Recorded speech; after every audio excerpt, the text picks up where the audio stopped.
केवल मेहनत काफी नहीं है, आपको बुद्धिमानी से भी काम करना होता है। जैसे एक दीपक जो हमेशा जलता रहता है, उसकी ओर कोई ध्यान नहीं देता, लेकिन जब वह अचानक बुझ जाता है तो हर कोई ध्यान देता है। हम भी ऐसे ही हैं। अगर हम दूसरों को सही तरह से अपनी मौजूदगी और योगदान का एहसास नहीं करा पाए, तो एक दिन कोई और हमारी जगह ले सकता है, यह सोचकर कि हम बेकार हैं। आइए देखते हैं कि आज की कहानी हमें जिंदगी के बारे में क्या सिखाती है। एक समय की बात है, एक फैक्ट्री में एक युवा कर्मचारी काम करता था। उसका मार्गदर्शक वहां का एक बुजुर्ग कारीगर था। उस अनुभवी कारीगर ने उसे सिखाया, ध्यान से काम करना सीखो, बहुत ज्यादा बोलो मत, और कोशिश करो कि खुद को फैक्ट्री की हर चीज में सबसे बेहतर बना लो, ताकि कोई तुम्हारी जगह ना ले सके। 10 साल बाद जब बुजुर्ग कारीगर रिटायर हुआ, युवा कर्मचारी ने उसकी जगह ले ली। अपने गुरु की राह पर चलते हुए वह समर्पण और कड़ी मेहनत से काम करता रहा। एक दिन वह अपने पुराने शिक्षक से मिलने गया। बुजुर्ग ने अपने शिष्य को थोड़ा उदास बैठे देखा और पूछा, क्या हुआ, कोई परेशानी? युवा आदमी ने लंबी सांस ली और बोला, मैंने आपकी हर बात मानी है। मैं पूरा ध्यान लगाकर काम करता हूं, मैं शांत रहता हूं। मुझे पता है कि फैक्ट्री में कोई भी मेरे जितना कुशल नहीं है। मैं हर काम में पूरी तरह सक्षम बन चुका हूं। लेकिन एक बात समझ नहीं आती, जिनके पास मेरी आधी भी क्षमता नहीं है, उन्हें प्रमोशन मिला है, लेकिन मेरी तनख्वाह अब भी उतनी ही है जितनी तब थी जब मैं आपका सहायक था।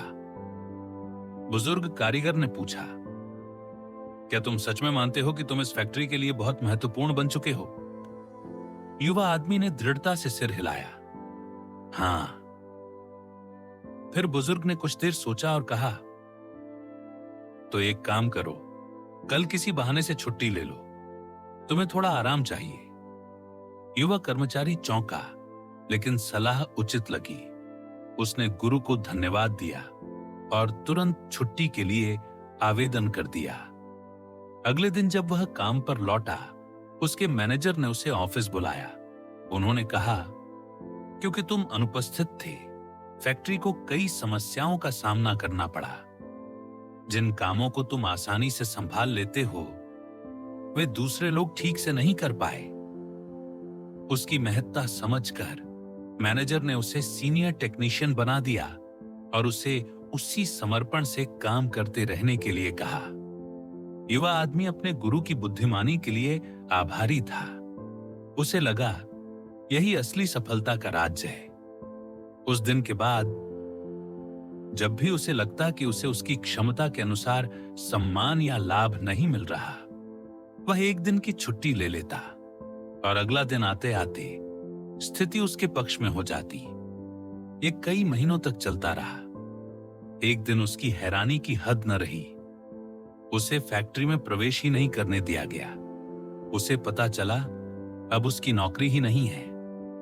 वह विश्वास नहीं कर पाया। दुखी और परेशान होकर वह अपने पुराने गुरु के पास पहुंचा। चोट खाए गर्व से भरी आवाज में उसने पूछा, मैंने अपनी नौकरी क्यों खोई?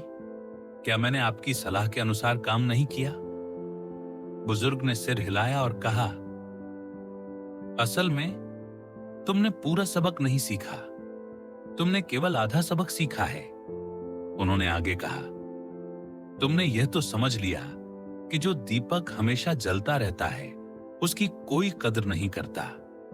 जब वह अचानक बुझता है, तभी लोग उसकी अहमियत समझते हैं। लेकिन तुम इतनी जल्दी उस सबक को अपनाने लगे कि तुमने उसका दूसरा हिस्सा सुना ही नहीं।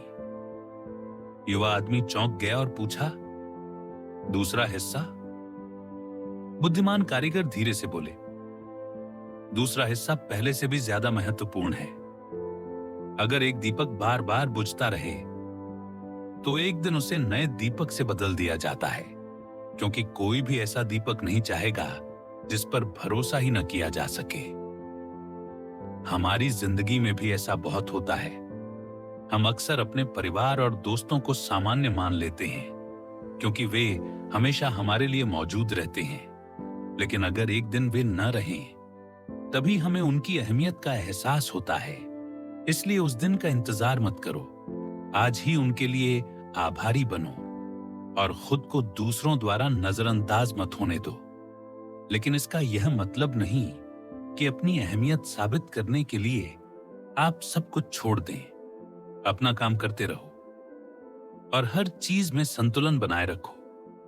तब आप देखेंगे जिंदगी भी आपको उतना ही संतुलन वापस देगी। अगर तुम्हें लगता है कि यह कहानी किसी और की मदद कर सकती है, तो वीडियो को लाइक और शेयर करना मत भूलना। और ऐसे ही प्रेरणादायक किस्से सुनने के लिए हमारे चैनल को सब्सक्राइब जरूर करो। मैं फिर मिलूंगा एक नई प्रेरणादायक कहानी के साथ।